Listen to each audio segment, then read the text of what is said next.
राधा जी एक आम मध्यम वर्गीय परिवार की मुखिया थी। वे अपने बेटे शुभम और बहू मनीषा के साथ रहती थीं। एक बेटी सीमा थी जो कि शादी के बाद अमेरिका बस गई थी। राधा जी के पति की मृत्यु बहुत पहले ही हो चुकी थी। शुभम और मनीषा की शादी को 5 साल हो गए थे, लेकिन अब तक उनकी कोई संतान नहीं हुई थी। राधा जी की बहू मनीषा भी जॉब किया करती थी, जो कि राधा जी को बिल्कुल भी नहीं सुहाता था। वे जल्द से जल्द दादी बनना चाहती थी, लेकिन मनीषा और शुभम यह अच्छी तरह से जानते थे कि अभी मनीषा का जॉब करना कितना ज़रूरी था। राधा जी अपने बेटे शुभम से इस बारे में बात करती तो शुभम किसी न किसी बहाने से बात को टाल देता था। इसीलिए वे मनीषा को ही परेशान करने के बहाने ढूंढती रहती थी ताकि वह अपनी जॉब छोड़ दे। और अभी कोरोना काल में तो मानो उनकी मन की मुराद पूरी हो गई। मनीषा, उठकर सबके लिए चाय नाश्ता बना लो। मुझसे कुछ हो नहीं पाता है, वरना मैं तो तुम्हारे भरोसे कभी ना रहती, खुद ही सब कर लेती। राधा जी मनीषा को जगाते हुए बोल रही थी। सॉरी माँ जी, यह देर रात तक काम चलता रहा, इसलिए सुबह सुबह ही सो पाई थी, इसलिए समय का पता ही नहीं चला। आप चलिए, मैं अभी जल्दी ही आती हूँ। हाँ हाँ ठीक है, मेरा कुछ नहीं, पर शुभम को देख लो, उसे कुछ चाहिए तो। कब से उठा है बेचारा। हे भगवान, मुझे जल्दी से ठीक कर दे ताकि मैं ही अपने बेटे का ध्यान रख सकूं, राधा जी ने नाटकीय अंदाज में कहा। राधा जी ने अपनी बहू मनीषा को उठाते हुए कहा। मनीषा ने घड़ी देखी तो वाकई 10 बज गए थे। आज उसकी आंख कैसे नहीं खुली। वह जल्दी जल्दी अपने काम निपटाकर हॉल में आई।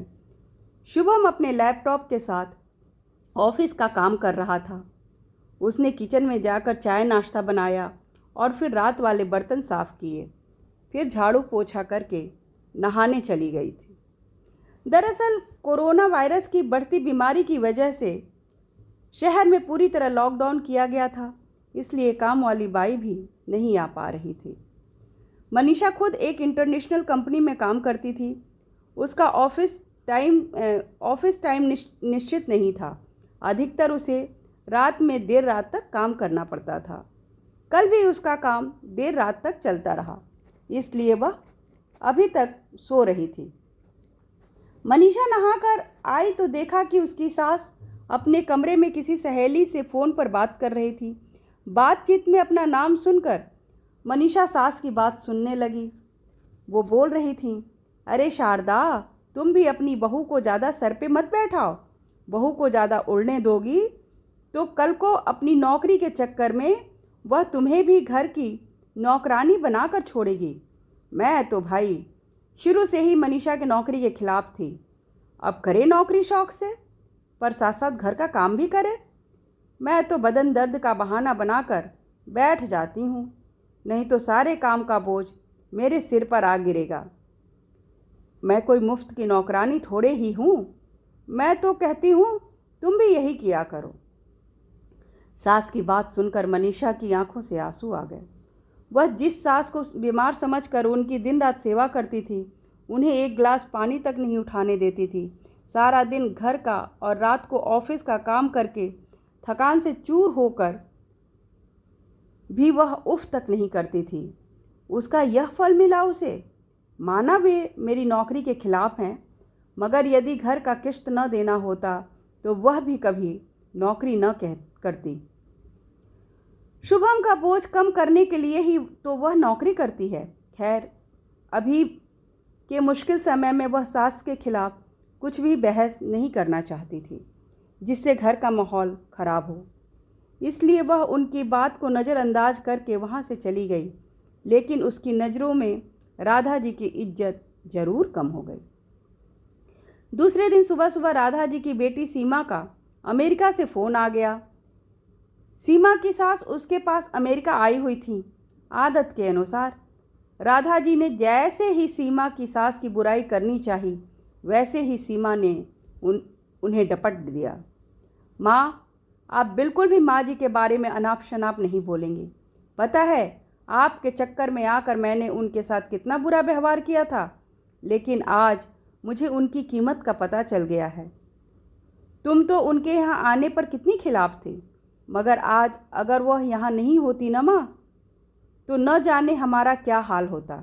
तुम्हें तो पता ही है कि हमारी नौकरी करना कितना ज़रूरी है। कोरोना ने यहाँ भी ऐसा कहर ढाया है कि घर से ही सब काम करना पड़ रहा है। किट्टू का बेबी केयर सेंटर भी बंद हो गया है। मैं और राजेश फुल टाइम बिजी रहते हैं। ऐसे में माँ जी ने अकेले ही किट्टू के साथ साथ पूरे घर को संभाला हुआ है। मुझे कुछ भी नहीं करने देती। अगर वो नहीं होती तो माँ हमारा क्या होता, यह सोचकर ही मेरे रोंगटे खड़े हो जाते हैं। सच में माँ, वे कोई साधारण महिला नहीं हैं, बल्कि मेरे लिए तो देवी समान हैं। मेरे इतना अपमान करने के बावजूद भी, ये कहते हुए सीमा रोने लगी और उसने फ़ोन कट कर दिया। सीमा की बात सुनकर राधा जी की भी आंखें भर आई। उन्हें अपनी भूल का एहसास हो गया था। मनीषा तो वाकई उनका कितना ख्याल रखती है। उनकी कड़वी से कड़वी बात का भी बुरा नहीं मानती, उल्टे जवाब नहीं देती है। वाकई अभी का समय तो एक दूसरे को हौसला देने का है, सारे गिले शिकवे भुलाकर एक दूसरे की मदद करने का है। तो फिर वे स्वार्थ में कैसे अंधी हो गई थीं, इतना कैसे गिर गई थीं? ऐसे मुश्किल समय में अपने ही परिवार की सहायता नहीं कर सकती थीं। उन्होंने उसी समय मनीषा को बुलाकर उसके सर पे प्यार से हाथ फेरते हुए कहा, मनीषा, आज से घर की कामों की आधी जिम्मेदारी मेरी होगी। मैंने आज तक तुम्हें जो भी कहा और किया उसके लिए सॉरी। चलो अब तुम जाकर आराम करो, खाना मैं बना लूँगी। इधर सास का बदला हुआ रूप देखकर मनीषा की भी आंखों से खुशी के आंसू आ गए और अपनी सास के प्रति पहले वाला सम्मान वापस आ गया था।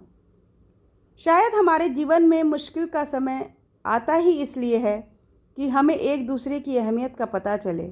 अपनी गलतियों का एहसास होने और आगे बढ़कर माफ़ी मांगने से वाकई इंसान छोटा नहीं बल्कि बहुत बड़ा हो जाता है, राधा जी की तरह। दोस्तों, आपको मेरी ये सास बहू की कहानी कैसी लगी, आप मुझे कमेंट बॉक्स में ज़रूर बताएं। Thank you.